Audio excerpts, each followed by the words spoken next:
equal to 19K. Looks like 19, it might be 18, we'll see. R2 is equal to 4.7K. R3 is equal to 4K. And R4 is equal to 1.1K. Y'all writing that down for me? It's either 18 or 19. We'll be able to tell real fast when we do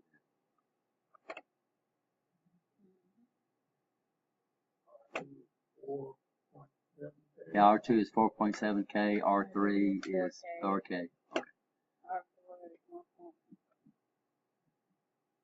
Okay.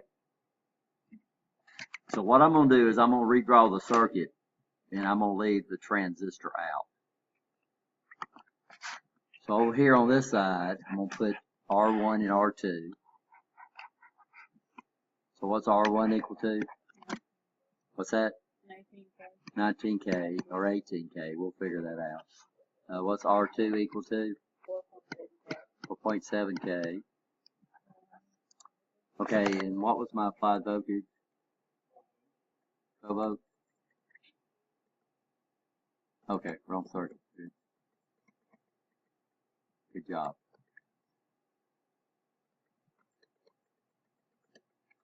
Okay, so up here I'm going to put 12 volts, and down here we'll put common. Now what I want you to do is find the voltage drop across R2. Everybody in this class do that? Don't you say it. I'll strike your name. Don't show up Thursday. Oh.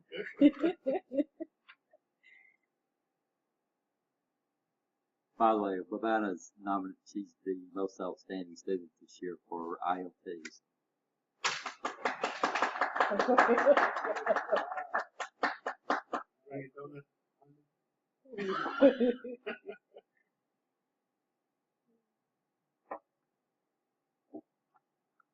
So what's VR2 equal to? I would use the voltage divider for me if I was y'all. That's up to you. You can use RT, calculate RT. Is that 2.4 volts? Now what we just did is we calculated VB. So VB is equal to 2.4 volts. Now if I needed to know R1, we could use Kirchhoff's law, right? So VR1 now would be equal to 12 volts minus 2.4 volts. That's if I needed it. Okay, now I'm going to come over here and put our second circuit. We have 3 devices in our second circuit.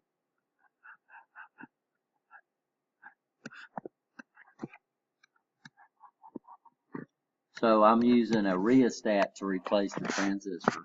This is still plus 12 volts right there. What's R? This is R3. What's R3 equal to?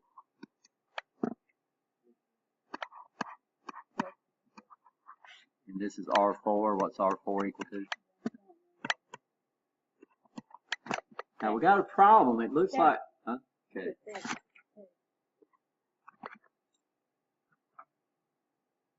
So what do I know? Well, I know this resistor right here, I have a forward bias diode right here, right? And I know I've got this right here sitting at 2.4 volts. So what does that mean? What does that mean right there? It's going to be what? It can't be 2.4. We lose a diode. We got a diode dropping there. So what would be 2.4 minus 0.7? 1.7 volts. Okay. So I just calculated DE, that's the emitter voltage.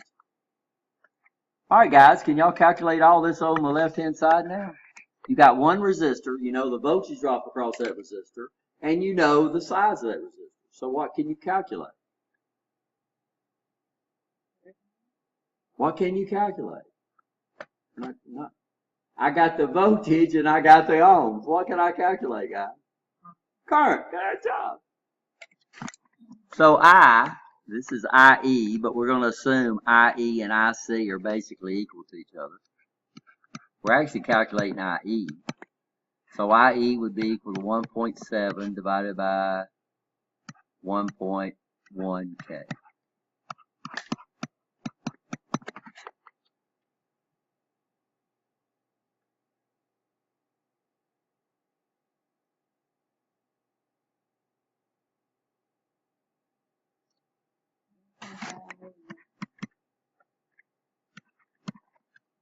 1.5 milliamps.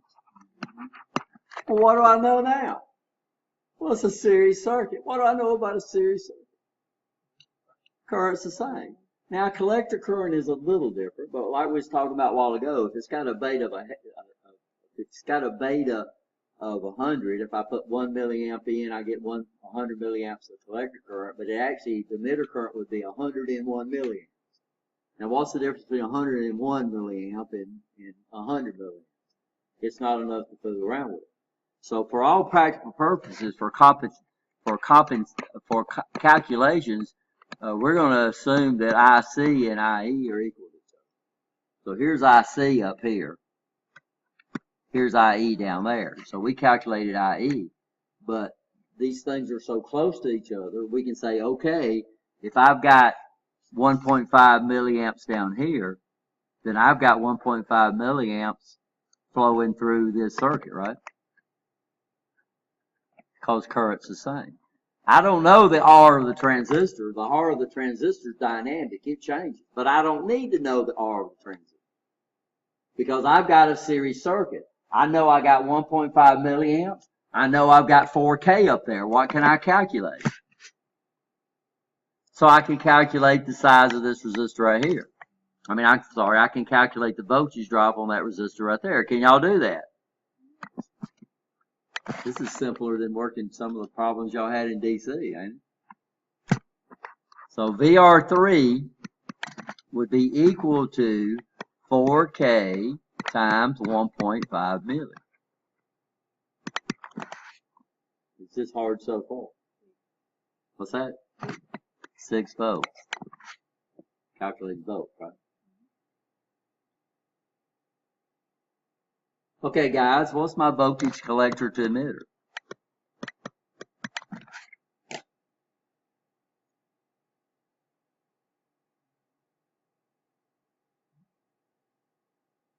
What law are you going to use here? So Kirchhoff's voltage law says the sums of the voltage drops in a series circuit has to equal to the applied voltage. Well, yeah, it's going to be 12 minus, 4 minus 1.7.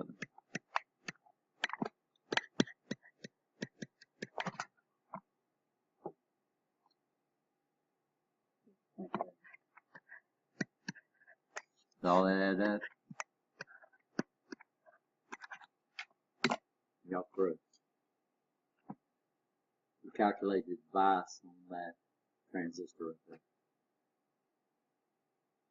So let's see how close we got. Did we do something wrong? I didn't do anything wrong. I'm not doing any of the math. Y'all doing the math.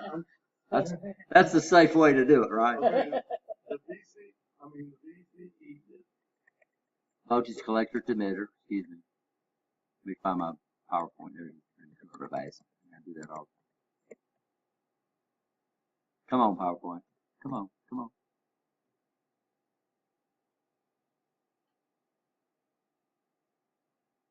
So I knew the voltage drop across this resistor. I know the voltage drop across this resistor.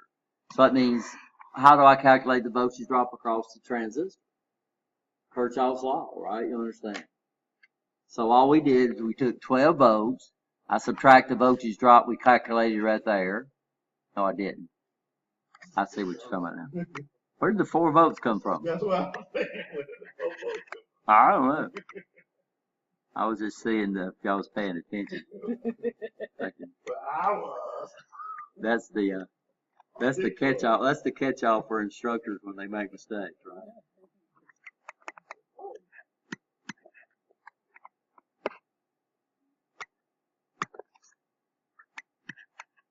So what's VCE? What's that? So are we operating in saturation, or we're operating in cutoff, or are we operating in active? How do you know that? 21 volts.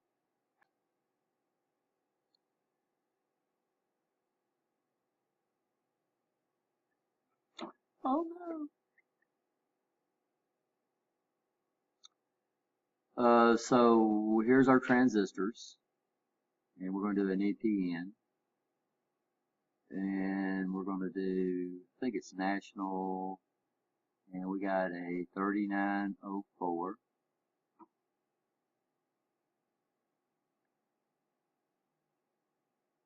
And then we're going to come over here and get 4 resistors.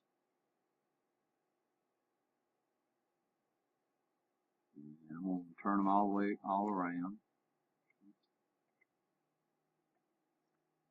And we're going to come put 2 right here.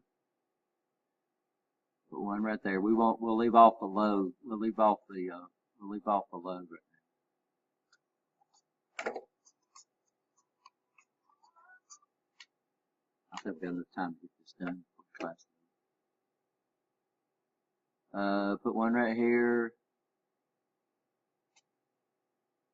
Okay, put 1 right here.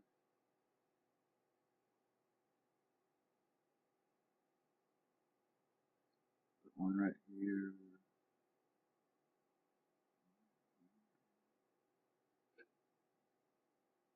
Come on, bitch.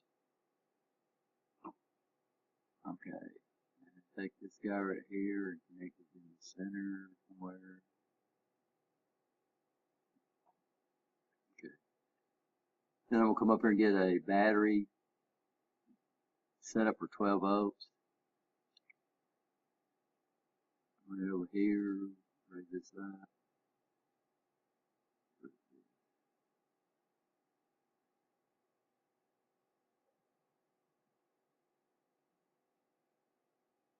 Put it right there. Get a common. Need 3 common.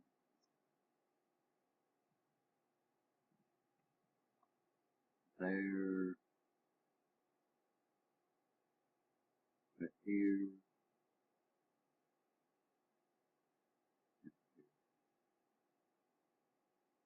Okay. So this is R1. What's this size? 19K, right? Yeah, no, it's not. It should be less. It should be less than that.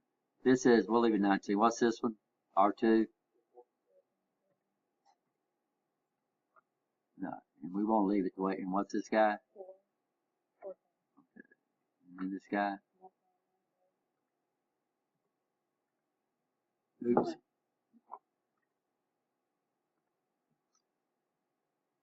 Okay, and then we'll come over here and here's our voltmeter.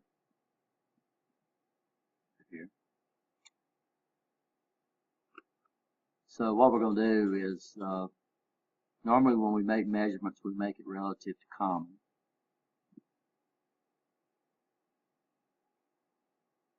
So first thing we want to do is measure our base voltage, right? What do we calculate? 1.7? No, that's not the base voltage. 2.4.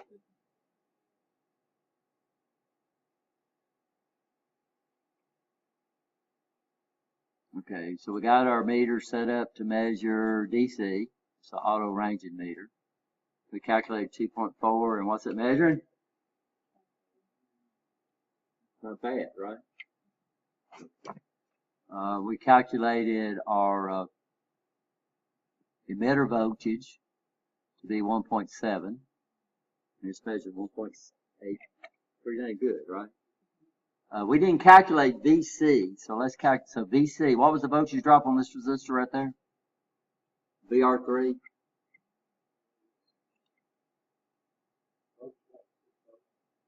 6 volts.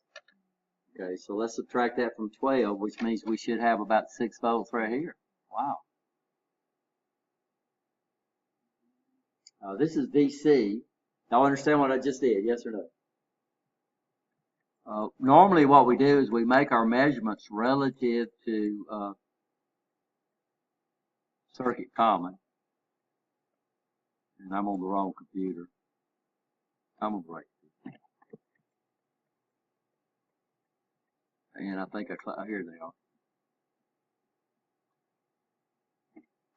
But when we make our measurements, we make it relative to circuit common. So what we're doing is we're making our measurement here. So this measurement would be what? You understand? So we got this guy right here dropping what?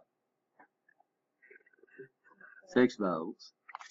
So what would VC be? VC would be, so VC would be equal to 12 volts minus the voltage drop across this resistor right there, which is going to give us what? 6 volts. And of course, when we come over here and look at it, VC, what does it measure? So guys, y'all calculated the bias on those first transistor circuits. What laws did we use? Any new laws? Use Ohm's law and use Kirchhoff's law. 2 laws that you learn where? In DC. But now you got a device that's going to be active. This guy right here is an amplifier, and we'll show you how it works. It's really, really, really neat. So what do you mean? And this guy is going to be, by the way, we call this a common emitter. You see the emitter is relative to common. We're going to put our input signal in right here somehow. And we're going to take our output off here somehow, and we'll figure that out next class. Beta 10. Common emitter amplifier, we get both current and voltage gain out of a common emitter if it's designed. Common base gives us the current gain. Common collector gives us the current gain. Common base gives us the voltage. But common emitter, we can get both gains out of it if it's designed for it. If you don't design it right, you get common. So 19K looks exactly right. What we're shooting for right here, if it's designed correctly, we're trying to get it as close to half of VCC that we can possibly get. And you can see we got 12 volts and we got our collector setting at 9 volts, so we couldn't get any better than that. So that's supposed to be 19. All right, guys. I got everybody's test back.